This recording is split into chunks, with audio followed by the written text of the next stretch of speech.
Hi students, welcome to our class. JEE Main 2025 January 22nd shift 1లో ఉన్న క్వశ్చన్స్లో ఒక difficult question తీసుకుని ఇప్పుడు మనం ఎక్స్ప్లెయిన్ చేసుకుంటున్నాం. ఈ క్వశ్చన్ చూస్తే ఈ క్వశ్చన్లో 3 చాప్టర్స్ మిక్స్ అయిపోయి ఉన్నాయి.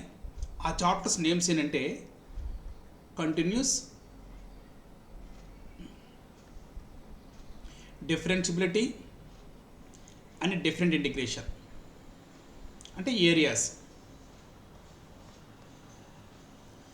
ఈ 3 చాప్టర్స్ సంబంధించినటువంటి క్వశ్చన్ ఇది. ఈ క్వశ్చన్ ఏంటంటే f of x is equal to minus 3x square minus 2x less than 1 a square plus bx x greater than or equal to 1 is differentiable at x is equal to 1. Then the area bounded by the curve y is equal to f of x and y is equal to minus 20 is. ఇందులో ఇంకొక word miss అయింది. ఆ miss అయిన word ఏంటంటే continuous. Both differentiable and continuous at x is equal to 1 and given a greater than 1. ఇంకోటి అంటే ఇది memory based question కాబట్టి కొన్ని వర్డింగ్స్లో చేంజ్ ఉంది. ఇక్కడ ఏంటంటే ఇక్కడ ఏం చెప్పారంటే area alpha plus beta root 3 అయితే, ఏరియా కనుక ఆల్ఫా ప్లస్ బీటా రూట్ 3 అయితే then find alpha plus beta. ఇది కంప్లీట్ క్వశ్చన్. ఇది ఈ definition piece wise defined function. ఇది అంటే పీస్ వైజ్గా డిఫైన్ చేశారు. సరే మనం క్విక్గా చేద్దాము. ఇందులో ఫస్ట్ మనం డిఫరెన్షియబుల్ అనే కాన్సెప్ట్ని ఉపయోగించుకుందాం. అంటే 1 దగ్గర ఈ ఫంక్షన్ డిఫరెన్షియబుల్ కాబట్టి left hand derivative right hand derivative both are equal అవుతాయి. లెఫ్ట్ హ్యాండ్ డెరివేటివ్ అంటే f dash of 1 minus value f dash of 1 plus value both are equal అవుతాయి మనకి.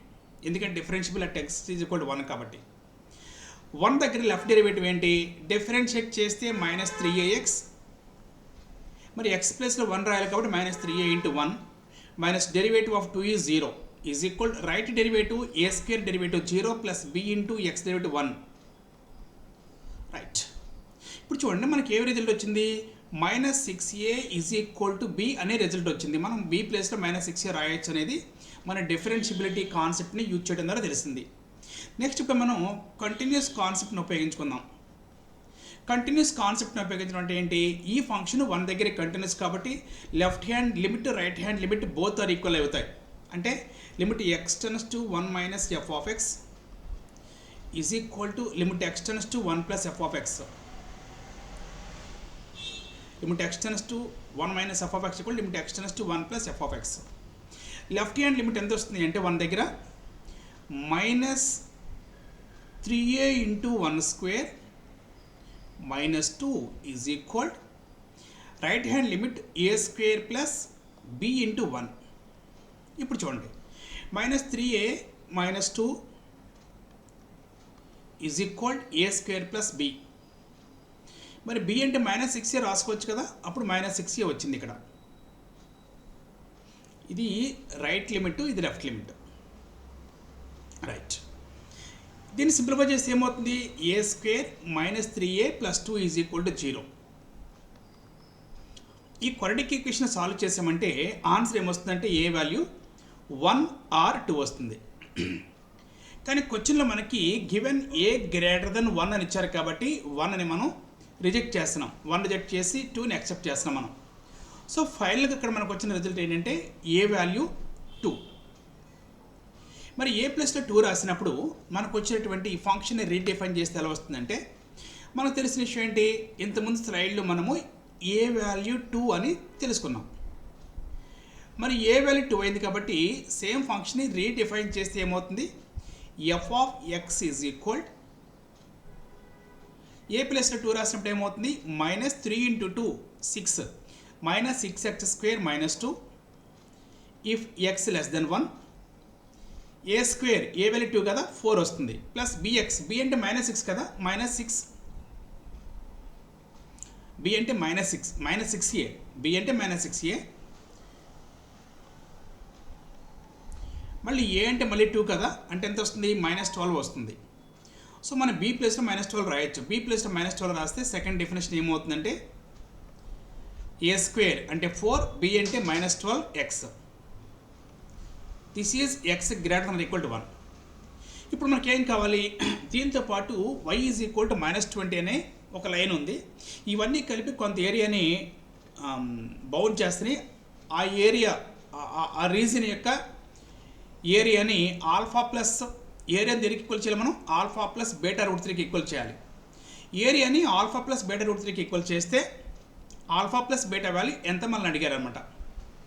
ఇప్పుడు మనం చక్కగా దీనికి గ్రాఫ్ డ్రా చేస్తున్నాము. గ్రాఫ్ డ్రా చేసినప్పుడు ఏమవుతుందంటే, చూడండి గ్రాఫ్ ఎలా డ్రా చేస్తున్నామంటే, this is X axis,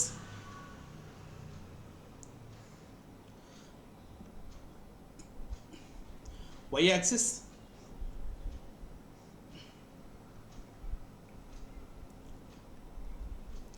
first equation తీసుకుంటే ఏమవుతుంది, పెరాబోలా కదా. First equation parabola. ఆ పెరాబోలాలో -6x² -2, ఫర్ ఎగ్జాంపుల్ ఇక్కడ మనం -2 ఇక్కడ ఉందనుకుంటే కనుక ఇది పెరాబోలా వస్తుంది. ఈ పెరాబోలా ఏముంటుందంటే -6x² అంటే x² కోఎఫిషియంట్ నెగిటివ్ కాబట్టి డౌన్ వర్డ్స్ ఉంటుంది, డౌన్ ఓపెన్ అవుతుంది.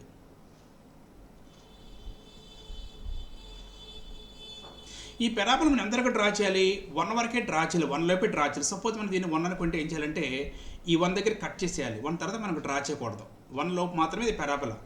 ఆఫ్టర్ 1 ఏమవుతుందంటే అది స్ట్రైట్ లైన్ వస్తుంది. 1 వరకు ఇది పెరాబోలా. 1 తర్వాత x greater than or equal to 1 అనేప్పుడు ఇది స్ట్రైట్ లైన్ 4 - 12x1 అంటే 1 తర్వాత ఇది ఏమవుతుందంటే ఒక స్ట్రైట్ లైన్గా మారిపోతుంది. ఆ స్ట్రైట్ లైన్ మనం ఇలా ఎక్స్పెక్ట్ చేయొచ్చు. ఇది స్ట్రైట్ లైన్ అంటే 4 - 12x అంటే ఏమవుతుందంటే స్లోప్ ఏమో -12 వస్తుంది, ఎక్స్ ఇంటర్సెప్ట్ ఏమో 4 వస్తుంది. సో ఈ విధంగా మనం రఫ్గా చూసుకుంటే ఇలా ఈ షేప్లో ఉంటుంది. This diagram is not to scale, this is a straight line. ఇప్పుడు దీని కింద ఎక్కడో ఒక చోట ఏముందంటే ఒక స్ట్రైట్ లైన్, ఒక లైన్ ఉంది. ఆ లైన్ పేరు y is equal to -20. Suppose ఈ లైన్ని ఎక్స్టెండ్ చేసి y ఈజ్ -20 అంటే మనం ఎలా ఎక్స్పెక్ట్ బాగా కింద ఉంటుంది. It can be y is equal -20. ఇప్పుడు మనం ఏం చేయాలి, ఈ ఏరియా కనుక్కోవాలి కదా. ఈ ఏరియా కనుక్కోవాలంటే ఇది 2 పార్ట్స్కి అయిపోయింది. స్ట్రైట్ అంటే 1కి ముందు 1కి తర్వాత అనే 2 పార్ట్స్, ఈ రీజన్ 2 పార్ట్స్కి డివైడ్ చేయొచ్చు మనం ఇప్పుడు. 1 కంటే ముందు 1కి తర్వాత. 1కి లెఫ్ట్ సైడ్ ఏంట ఇదంతా ఒక ఏరియా వస్తుంది. ఈ ఏరియాను ఇలా షేడ్ చేసాము మనం. This is the reason bounded by the line, the parabola -6x² -2. -6x² -2 అనే పెరాబోలా బౌండ్ చేసిన రీజన్ ఇది.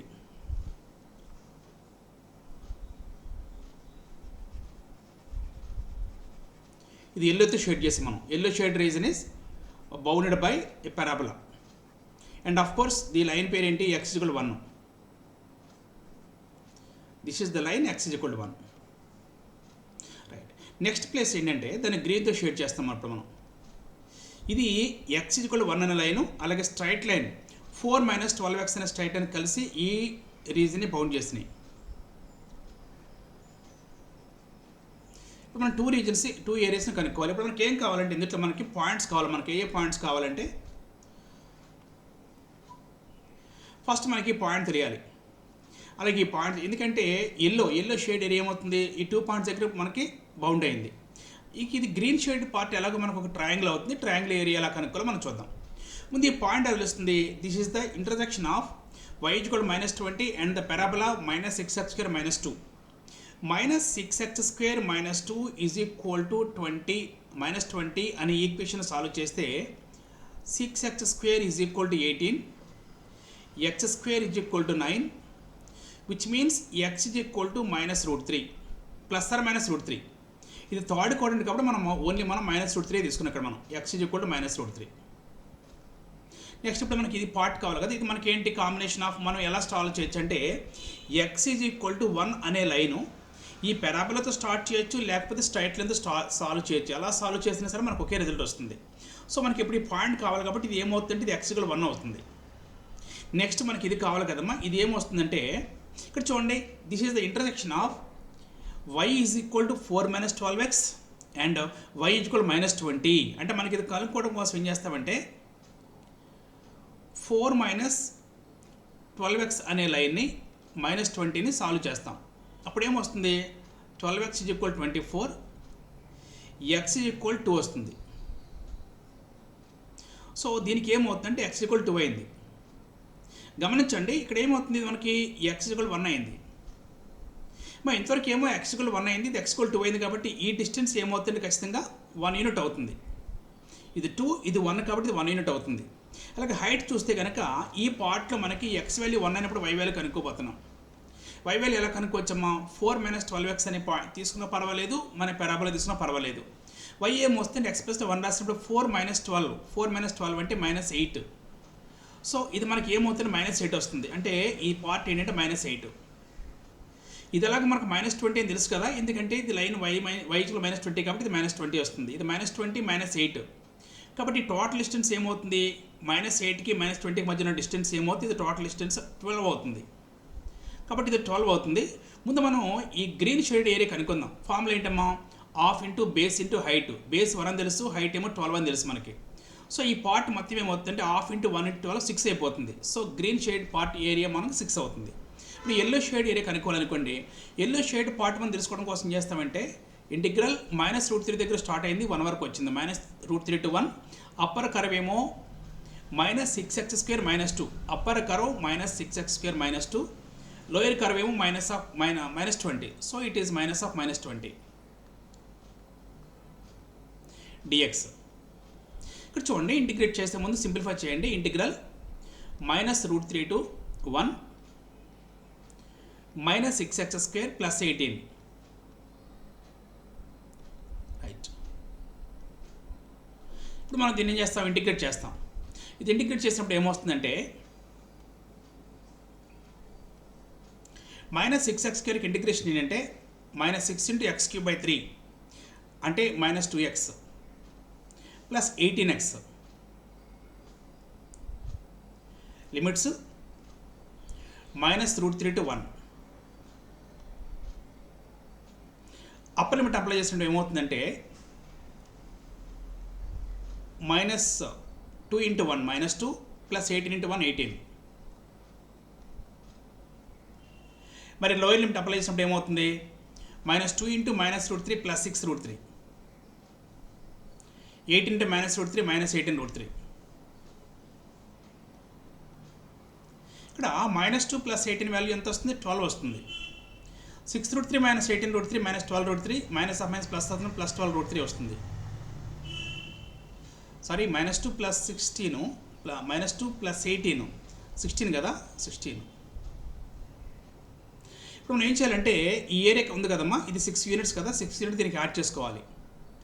-2 × 18 × 1 18 - 2 16. రైట్. ఓకే.